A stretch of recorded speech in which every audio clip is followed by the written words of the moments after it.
What is good, YouTube? And today I'm going to be showing you guys a Liliam, Terrormaton, Inferno, one-shot speed clear team, whatever you want to call it. And this team is going to have a very, very high win rate because unlike other teams, this team actually has multiple chances to dispel. And you're going to see that one of the SRs that we're using, that is Dispeller, spoiler, will make this possible and make the run a higher win rate than other teams. Now, Terrormaton is being pretty much plagued with Liliam one-shot teams because she's so good, but a lot of them are actually surrounded by SSRs, which makes it kind of hard to build. So fortunately, not only do I have a very high win rate team, but also a team that is going to be with full SRs. You can kind of see Liliam is taking over the leaderboards. There's even this madman that's running it with 4 characters, and oh, that's me, right? I did this. But anyways, yeah, you can see that's how broken Liliam is. You can literally do it with 4 characters, which is crazy. I think she solo DPS'd it too. Yeah, I literally had her with just 3 supports and we killed it. But basically, I'm going to show you guys this team now. Yeah, and it's going to center around Liliam. She's going to be pretty much on full damage. You want her to be maxed out, ideally. Otherwise, you will have to upgrade her gear a bit and make her even stronger with higher gear requirements. But it's really important because you get a lot of damage on damage dealers from these nodes, even if you're not getting these multiplier bonuses, which is still very good. But if I had to say anything, you want to max S3 and S2 for one-shotting. That's because your S3, you need to max for the huge damage boost because this hits like a truck now after her buffs. And the S2 execute at the last level, level 5, is very important to upgrade because it just makes you do a ton more damage when the boss is low, which they will be after you S3. And you also get crit chance on the way, which is great. So that's basically it for her skill upgrades. Now, in terms of gear, there's only really going to be one way to build her, and it's not the way that I have her built. So I think you want to run her on Kenai Fury. This is because you don't get enough debuffs in this team where momentum's like that much better than Kenai. It's going to be pretty similar if everything lands, but a lot of the times you'll be only having 3 or even 2 debuffs on the boss. So Kenai will make it so that you're not losing any damage really. So I recommend Kenai. Momentum's an okay option if you have to, but Kenai will be the best. Fury is going to be the best 8 matrix because of the fact that it just gives you more damage. It's better than Harvest, especially because she has a built-in execute. So you want to actually have a matrix that works when they're low, and Harvest doesn't do that. And for the last one, you want Swift Raid. Now, the reason why you want Swift Raid, you can run her on Fury Edge, is because she has to go before your second DPS diting. So running a double DPS squad, and the reason why you want her to go before diting is because you need her to make sure that she applies the damage from her S3 so that his S2 passive will target and mark the boss so he gets even more damage on it. So that's why you have her going before. For your shell, I recommend Count if you have access to it. Otherwise, White Fang works as well. Count will just be more damage, but this is the only Swift Raid damage DPS PvE shell that I have. So that's why I have her on this. Now let's look at diting here. You want him maxed out. You're going to want him slower than Liliam, but not that much slower. So you're going to want to run him on Swift Raid as well if you can.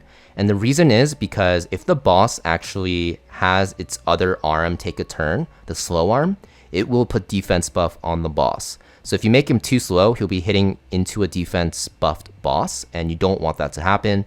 So the easiest way to do this is just run him on Swift Raid as well. Because Liliam's base speed is higher, she will pretty much always outspeed diting as long as you're not using like super fast gear on him. And you're going to run him on the same setup with Kenai and also Fury.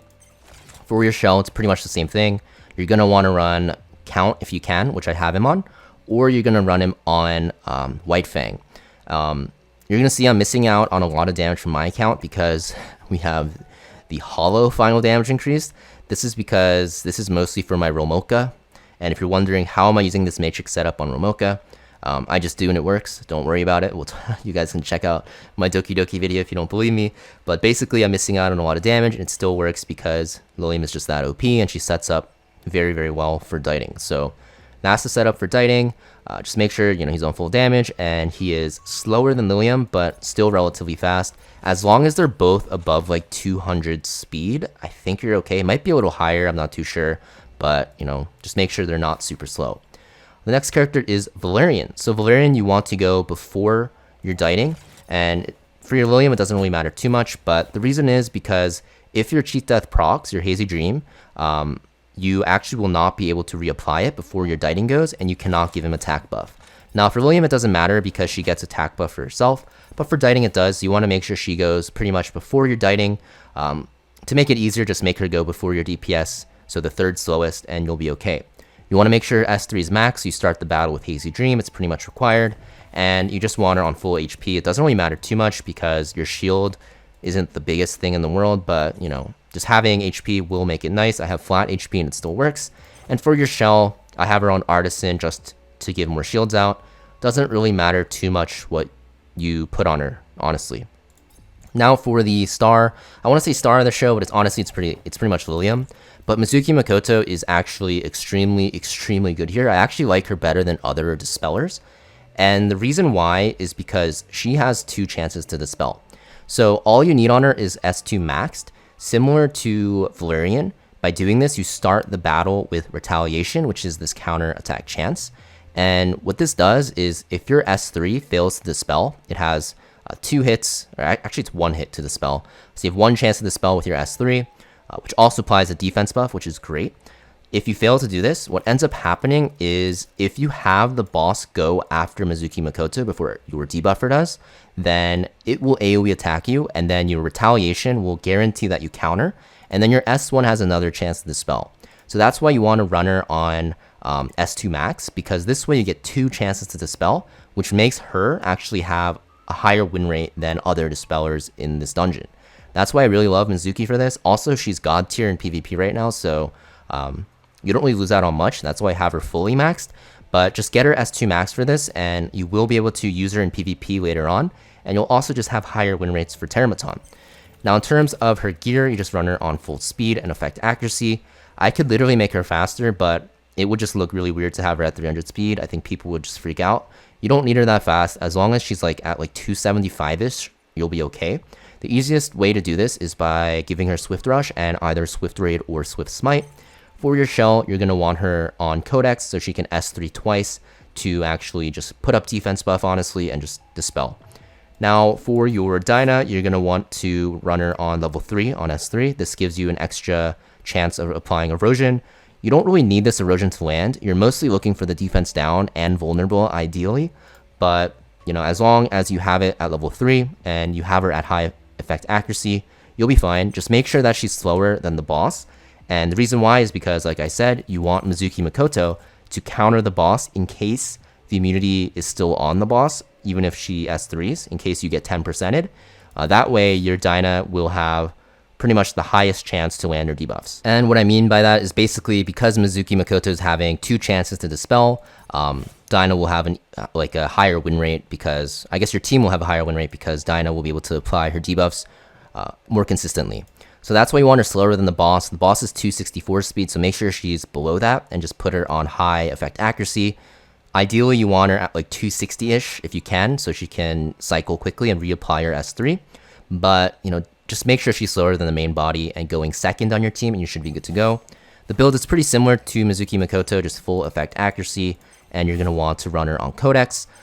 Just make sure, I can't reiterate this enough, for the highest win rate chance, you have to make sure she goes after the main body, which is going to be 263 speed or lower. Now, I'll show you guys the run now. You guys can see how it plays out, and you'll see why it is so good. I'll show you guys the run now, and you guys can see that it's going to pan out exactly how I said.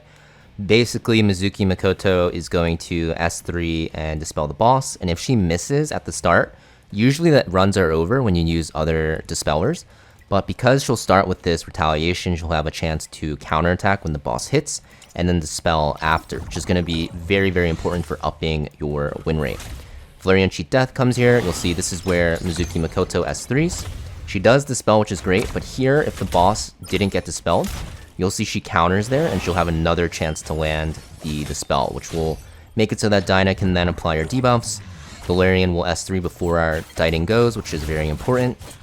And then Liliam will do as much damage as she can into the boss, and the target will then go into the boss because Liliam went before.